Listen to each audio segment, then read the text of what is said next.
been a red hot minute since I have done a YouTube video, but I was asked this question on my Instagram and I feel like a long form video was needed, and I feel like I may be spending a little bit more time on this channel than I have been in the past few years. Now, before I jump into how I did this, I want to preface that before anyone gets their knickers in a knot, I'm not offended by this question. I am somebody who shares parts of my life online.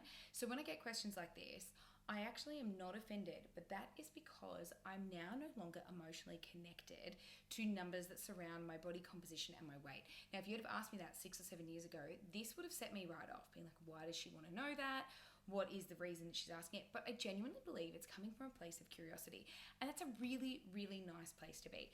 Adjusting to your body after having a baby can be a really big thing. Adjusting to your body in general can be a really big thing. It took me a really long time to become comfortable with my body and not give a crap about what I weighed or what the numbers were on my clothes, all of that kind of stuff. And that was through a lot of work. And because it feels so freeing, this is why I created the LPF method, because once I realized there was food freedom, once I realized there was a way to detach from those things I was supposed to care about, which you're not really, they're not an indication of who you are as a person, I had to let other women know that it was possible to do the same. So with my pregnancy, I put on, I think it was just over 16 kilos. And the only reason I know what I weigh now is because we just got back from Brazil and the place that we were staying had a set of scales and we had to work out how heavy our luggage was. So when I weighed myself, I was actually surprised and shocked to see that I weighed less, 4 kilos less than before I got pregnant. But despite what people might think, this wasn't something I was that excited about, and that's because knowing what I know now, most likely the change in my body weight was because I have decreased in muscle mass. So before having Luca, I was about 56 kilos, give or take. It would fluctuate depending on the time of the month, depending on how I'd been training, depending on how I'd been fueling my body, to be honest. But I very rarely weighed myself, and it was only when I got pregnant that I had to weigh myself at regular intervals to make sure that I was actually putting on weight. Now, I'm 4 months just over 4 months postpartum, and I weigh around about 52 kilos, give or take. Now, with that, I'm very aware that I would have lost muscle mass when I was pregnant, because it can be difficult to grow muscle while you're growing a human. There's a lot of different things going on in your body, and particularly through that last trimester of pregnancy, and pretty much all trimesters, my aim was to keep my body moving. It wasn't to build muscle, or I didn't really care about my body composition. I cared about my baby and getting her here safely and putting myself in the best position possible for having a good birth and then a good recovery that 4th trimester. So here's how I did it. And none of this was intentional about being in a calorie deficit. I did not count calories. I did not do more than 3 strength sessions per week, because if you got a baby, you know they take up a lot of time. You're also very depleted, which I was really aware of, and you're really tired. So I had to be really intentional about when I was training and how I was training. And because I couldn't really leave the house, I had a small baby. We live in a regional location. We live in the Sunshine Coast. We don't have any family here. So it's not like I had help where I could drop Luca off and then go to the gym. These were with 30-minute sessions at home. And I do these every morning with all of my clients. Well, I didn't do them every morning because I'm postpartum. I did them 3 times a week, and I was really intentional about this. And instead of going, hey, I need to lose baby weight, or hey, I need to change my body composition, I set about on something called Project Nourishment. And I smile because this was a really, really exciting thing to do with my clients. So instead of it being around about body composition changes, what we decided to do was focus for 8 to 10 weeks on really nourishing our body and coming from a place of care rather than, I need to, fit into this, or I want to lose this baby weight. It was actually never about that. It was about supporting my body the best that I can. And the only reason me and my clients really knew how to do this properly and meet our energy requirements is because we have done and followed the LPF method for so long. The LPF method is designed to put you in a calorie deficit while you're meeting all of your macronutrient requirements. This means getting in the right amount of protein, carbs, and fats every day to support your body through what it needs energetically and to get you to the goal that you want without you being hungry, but we also focus on micronutrients. So what I decided to do on my Project Nourishment was commit to 2 yoga sessions per week, because having a baby, your stress levels can be quite high. You're also not sleeping very well. I wanted to mindfully move my body where I was trying to calm down my nervous system a little bit, still get in some movement that wasn't going to deplete my body any further, because after you have a baby, and I wasn't able to breastfeed, that's a whole different story, but after you have a baby, your body is in repair, it's in recovery, it's healing.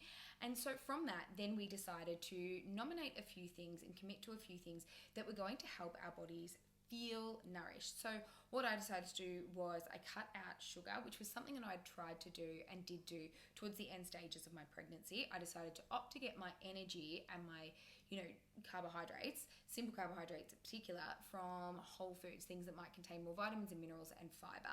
Now, I decided in Project Nourishment to continue to follow that, and I cut out sugar, and I also made sure that I was hitting a protein requirement. Now, your protein requirement is usually very individual to you. Now, as a broad spectrum, if I'm working with my clients, I usually tell them that it needs to be more than 20 grams plus per meal. And that helps not only with satiety, but it just helps your body function better. Protein is your body's primary nutrient, okay? It needs it in large amounts. That's why it's a macronutrient, but it needs it in larger quantities. And women notoriously do not eat enough protein. But that being said, too much of anything is not a good thing. It's not about getting, I need to have maximum protein all throughout the day. It's about getting in the adequate amount of protein for your personal requirements. When you're on my program, that's something that I work out for you, and then I guide you through how you can incorporate that with foods that you like. So we made sure that we were getting in adequate amounts of protein. I had cut out sugar, minimum of 2 liters of water per day.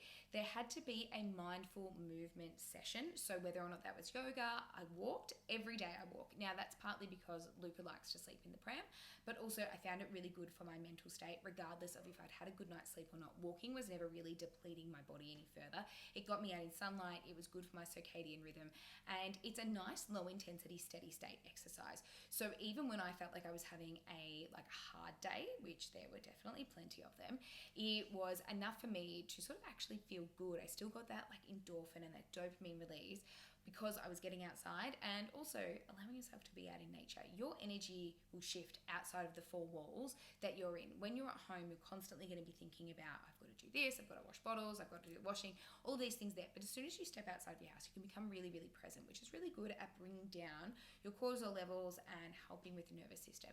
So I eliminated sugar, I drank 2 to 4 liters of water a day, I made sure I was getting in adequate protein, and I went for a walk every single day. And then I added in my 3 strength training sessions. Now these were 30 minutes or less because I work with busy women. I am a busy person.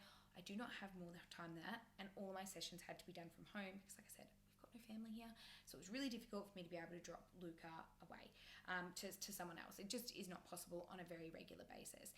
Now then, on top of that, I prioritized getting in a lot of whole foods because what I was thinking is that if my body's depleted, if my body is healing, I need to think about food being medicine rather than does this fit into my calories. Now, with my clients, I will teach them about calories, but we don't use a calorie counting method.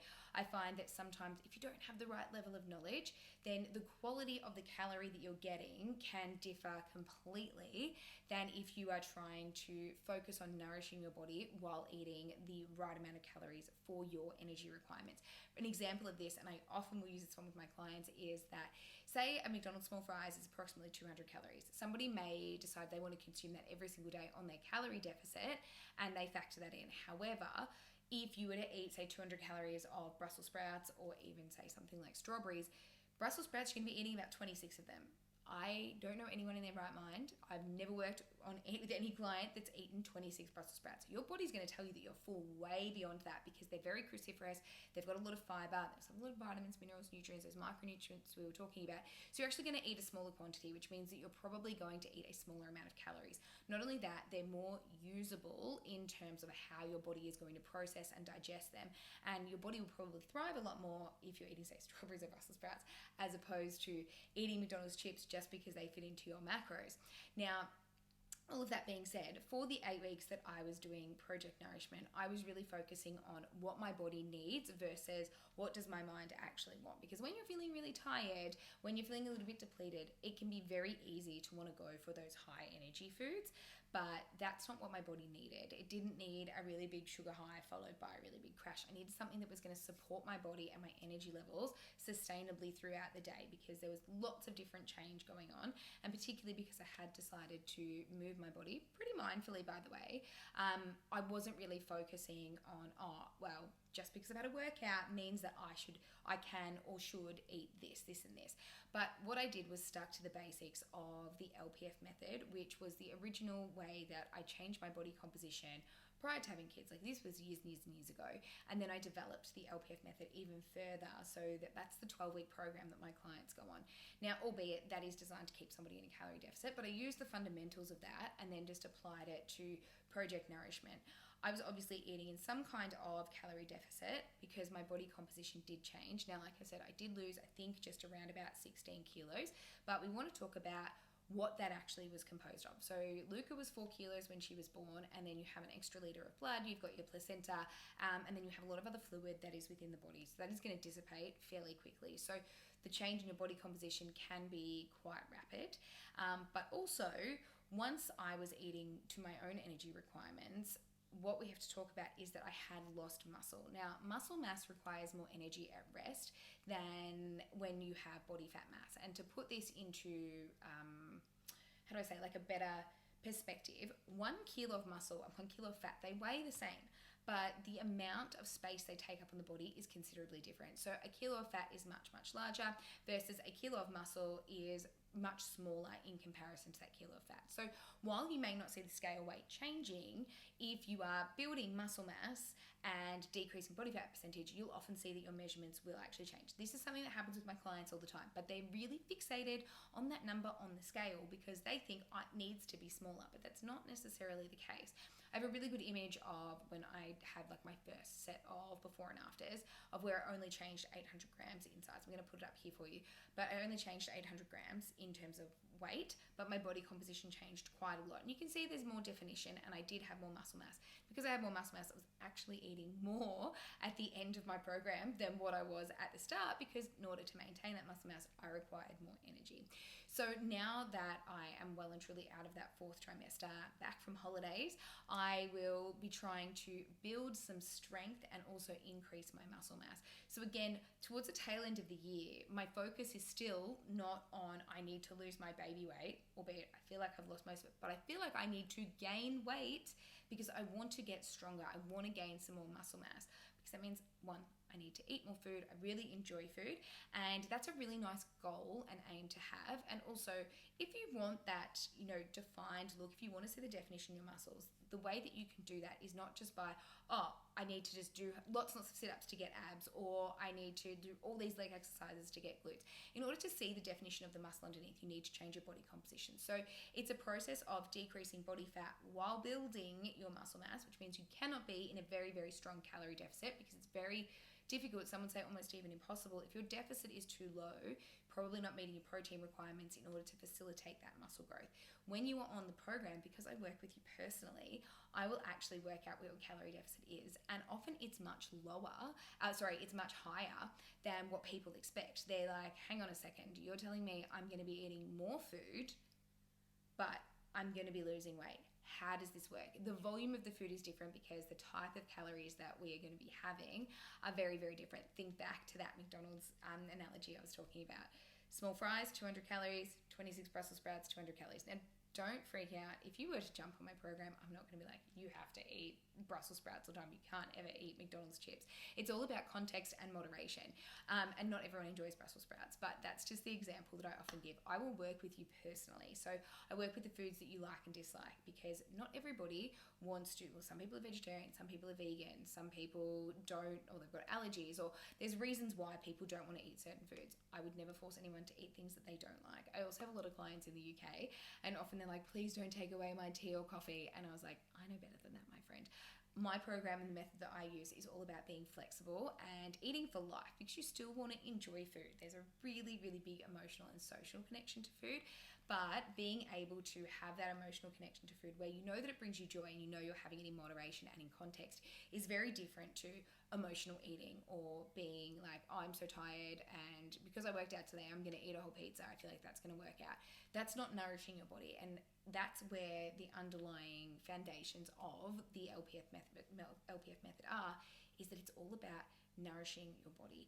So how I changed my body composition and how I ended up with changing my weight, I guess, and I hate even saying that because it was never a focus, and it was just something that naturally happened based on the habits that I was taking on that were making me feel good.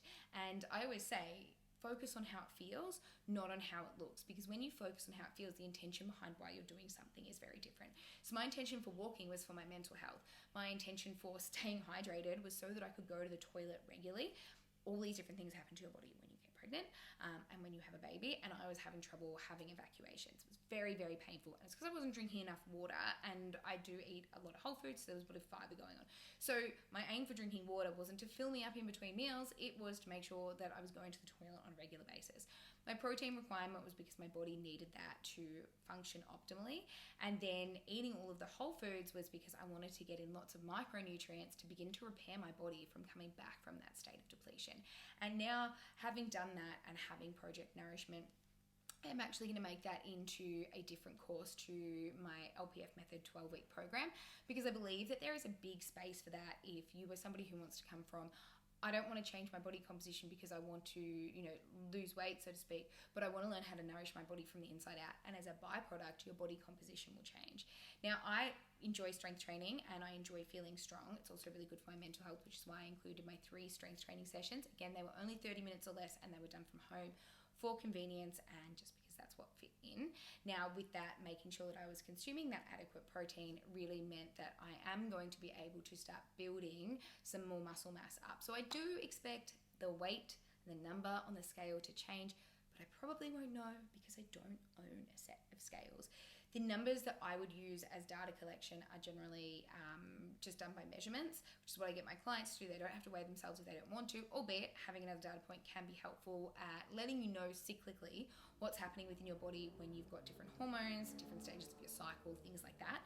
And then we use progress photos. So that's what I've done. I had progress photos, well, I should say I took photos after I had the baby, because wild to see what happens when you actually have the baby and how your body just changes very, very rapidly. It's like, whoa, that was out here before. And then anyway, so I've got photos from then, and then I have I haven't actually done a photo at the end of Project Nourishment, but I went on holidays to Brazil and I had photos of me and my bathers and stuff.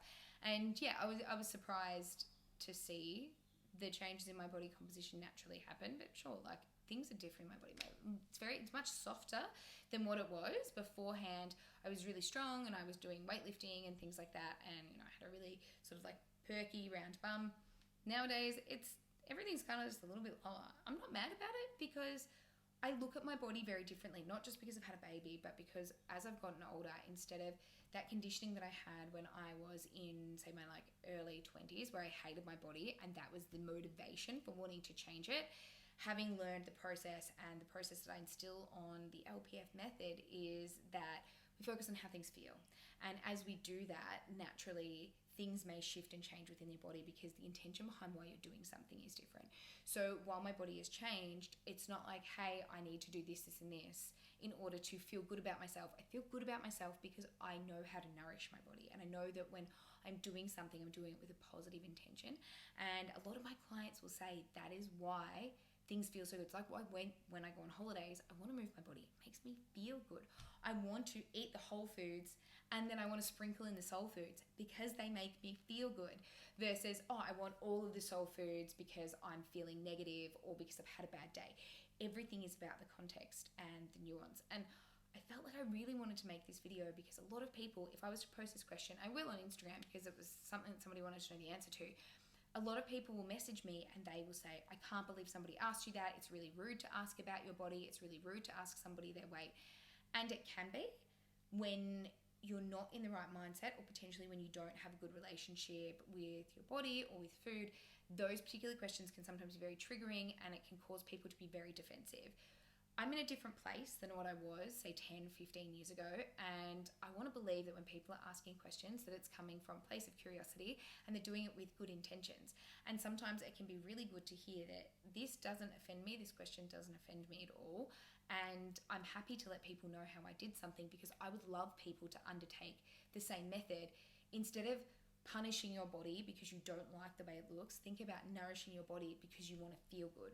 And as a result of that, you're going to change your body composition. The intentions behind both of those things are very, very different. And I think because of that, your confidence grows and your body begins to trust you a lot more, and it begins a different set of chain reactions. You know, when your body knows that you are going to feed it at regular intervals, when it knows that you are going to give it the right food. This is a really, really good example here, actually. You know, if you went on like a really strict diet and the whole day you ate like nothing but like, I don't know, like lettuce and like a little bit of chicken and maybe a tiny bit of rice, and you're like, that's okay, I'm going to be in a really strong calorie deficit. You'll get to the end of the day and mentally, one, you're feeling really tired, your body's feeling depleted. If you do that for long enough, your body is keeping score. Both your mind and your body is keeping score. Eventually, maybe a few days later, maybe on the weekend, you are going to go out and you're probably going to binge eat on something, feel shit about it, and then also go, oh, but that's okay because I was really good during the week, so this is going to offset that. And it very rarely happens because the body knows that it was in a very strong calorie deficit. You're probably going to overconsume more energy than what you realized, and you're going to end up in maintenance. And then you're going to be thinking, damn it, I'm doing all this hard work, I'm just eating my lettuce and my chicken and my rice, and I'm eating like an absolute bird or a rabbit, and I'm not getting any results. There must be something wrong with my hormones. Your body doesn't trust you when you do things like that. Your body trusts you when you are consistent. You feel good when you're consistent. You feel good when you're eating enough fuel. So instead of thinking about, oh, I'm going to blow everything on the weekend, when I was doing Project Nourishment, and even from now, if I was having like a friend's birthday or something in context, would I have had, you know, like a sometimes food? Would I have gone out and had fish tacos? Yes. Yes, I would, because I know how to balance things either side. And effectively, just a product of my habits meant that, you know, I ended up with a totally different body composition. Whether or not that is a positive, because like I said, I lost muscle, I want to actually gain a bit more muscle, which means I'm going to gain weight. You know, these are the things that you need to know and you need to learn in order to not be affected by that number on the scale, or affected if people ask you a question like this. Nothing to be offended by here. Not at all. But if you don't have the right knowledge and you don't have the right support, and you haven't had a previous good relationship with food, with your body, with health and fitness, and you've been through the rigmarole of yo-yo dieting, being asked this question while you're tired, while you're depleted, after you've had a baby, could be really, really detrimental, make you feel terrible. But that's not the case when you've got the right foundations in place. And that's exactly what I teach all of my clients. And it's amazing because I love when I get feedback from them and they're like, hey, somebody made a comment about this and it no longer bothered me. You know, sometimes that can happen when you start to change your habits and behaviors and you decide to eat healthy, and someone's like, oh, live a little, just go and have the slice of pizza. And you're like, I don't really feel like the pizza. I actually feel like this. By the way, it's okay to have pizza if you want to have it. Everything in context. It's just an example. And you're like, I'm actually totally fine doing this. Some people can be like, why is everyone on my back about eating healthy? Or why do people want to make me drink when I don't want to drink anymore? All of those different things can feel really conflicting. But when you know what your fundamentals are, and when you are really, really strong on why you're doing something, you say no with confidence. And when you do that, quite often people will just stop asking you the question. And, you know, hopefully you don't have a circle of friends around you that are going to be like constantly like hammering you to do things you don't want to do. But if you're really confident in your process and what you're doing is making you feel good, then there's no reason to get defensive about it. You're like, no. I'm enjoying myself without the drink. Or I only feel like one slice of pizza because, you know, I really want to make sure that I get to my training session tomorrow and I don't want to feel really heavy or yucky. By the way, when you've got really good balance, you can go to your training session, you can have pizza, and you're like, it's totally fine. We're never ever going to demonize any foods on my method or on my program. It's all about the education and the balance and finding the context. So hopefully you found this one interesting. If you did, drop me a comment below. If you want to know anything about the LPF method or how I do things, please just hook me up or listen to me on Instagram or anything like that, or just DM me, because I love talking about this stuff. And I plan on being here a little bit more frequently than what I have been, because these long form videos I find can be really, really helpful when somebody just gets it. And while I talk about a lot of things on my podcast, based mainly from questions that I get, sometimes watching these long form videos can be just a little bit better, especially if you are doing a little bit of scrolling. You might as well fill your feed with something positive, which is what I plan to put on this channel as we go through the rest of this year. Anyway, my friend, lovely to see you, and I look forward to seeing you on the socials.